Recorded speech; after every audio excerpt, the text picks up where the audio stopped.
Jimmy, do you know a lot about Mark and his exploits? No, not yet, but I'm sure I'll find out a little bit as we go. I've only sort of just been notified of Mark being the recipient of it, so hopefully he can go on to bigger and better things with his cricket. Try to spend about $800 if you can. I'm sure that won't be hard. Won't be hard. Up here for you. Yeah. Go nuts, mate.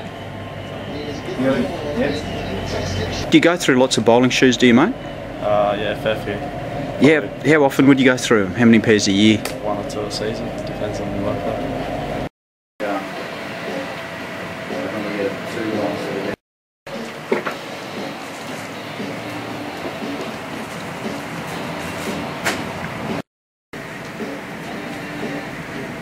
You got the Australian squad for the under-19 World Cup. You take a fair bit of interest in him and how his performances go. Definitely. I mean, it's a very important thing for me. Coming from a regional area in Queensland, like Innisfail and playing all my junior cricket in Gordonvale, in far north Queensland, they're the sort of steps you've got to take, I suppose, along the way. And I guess the opportunities that are out there and that present themselves, you've got to really try and grab as much as you can, because it is harder to make it from the bush. There's no doubt about that. So hopefully this is a little bit of a help for Mark along his way and for his future endeavours with cricket. And Mark, the bursaries are valuable to country boys. Yeah, of course. Like, it's a great thing what Jimmy's doing for us, and it's helping us country boys get into the city, I suppose. And great to see a legend of the game, Queensland Bulls legend, and an Australian player putting so much back into cricket. Yeah, of course. I think that's a great thing what Jimmy's done for us, and we're very thankful for it.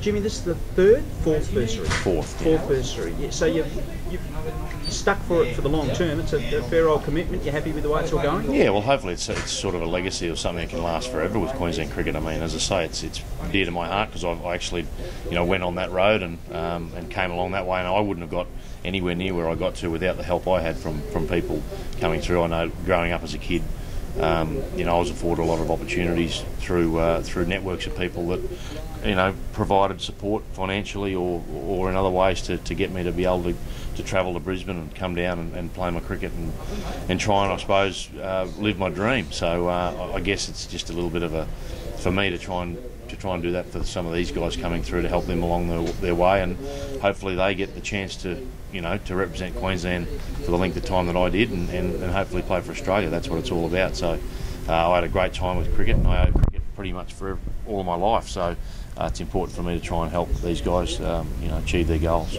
Tell us a bit about growing up as a cricketer in Warwick. Did you start the game at a very young age? Yeah, I started when I was about 7 or 8. And just worked your way up through local clubs there in Warwick? Yeah, that's about it. Started to have a go, and away I went from there. You've been playing seniors in Warwick from a young age? Yeah, I started playing Warwick A grade since I was 14. They're not too impressive. I think it was a 5, maybe 1 or 2 fifers, that's about it. You took a 6 for 16 for Souths in first grade earlier this year. Was that a real breakthrough day for you? Oh, yeah, I suppose so. I think I just got a bit lucky, but you need a bit of luck sometimes. And you attended a pace bowling clinic in Warwick there, or pace bowling roadshow a couple of years back there, and they were really surprised by your speed. Did you know that you'd put on a whole heap of speed virtually overnight? No, not really. It was a bit of a surprise when I saw the numbers, but it's good to see that the hard work was finally paying off.